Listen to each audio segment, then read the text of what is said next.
Et j'ai aussi vu une question qui demandait si l'extraction manuelle est mieux que l'extraction motorisée. J'allais vous le demander. Vous savez, les gens se concentrent plus sur l'outil que sur la personne qui effectue l'opération.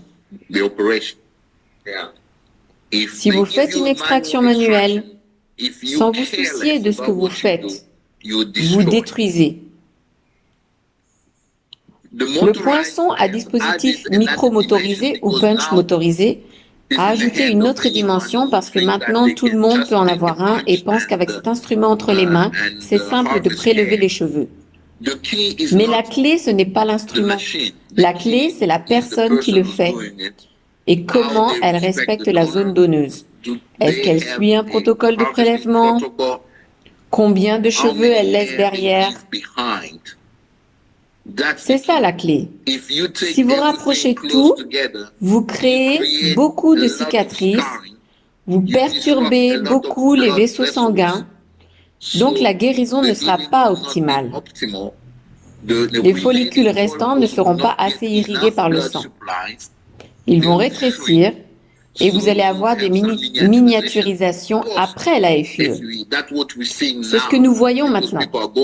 Parce que les gens qui vont dans ces cliniques où on cherche juste à prélever, ils veulent seulement récolter vos cheveux, peu importe les conséquences. Ils peuvent avoir un taux de transaction de 50, mais ils récoltent toujours.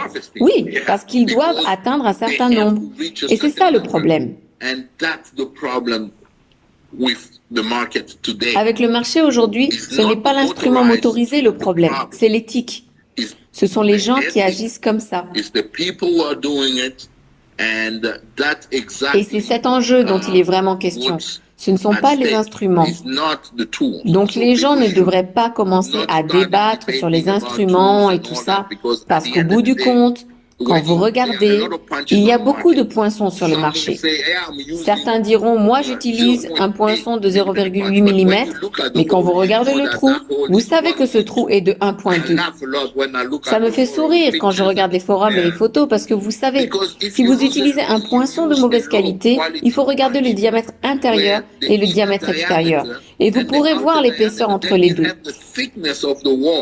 Donc, plus le poinçon est bon marché, plus cette épaisseur est grande, car ils doivent utiliser de l'acier qui est épais, ce qui fait que peut-être le diamètre intérieur est de 0,8, mais avec le diamètre extérieur et l'épaisseur, nous arrivons plutôt à 1,2, 1,3.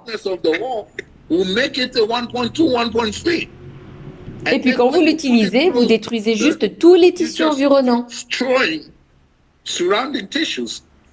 C'est vraiment ça le problème.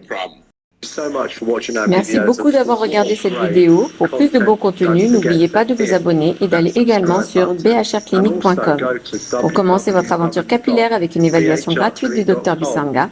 Merci beaucoup, commençons ensemble et au plaisir de vous voir bientôt.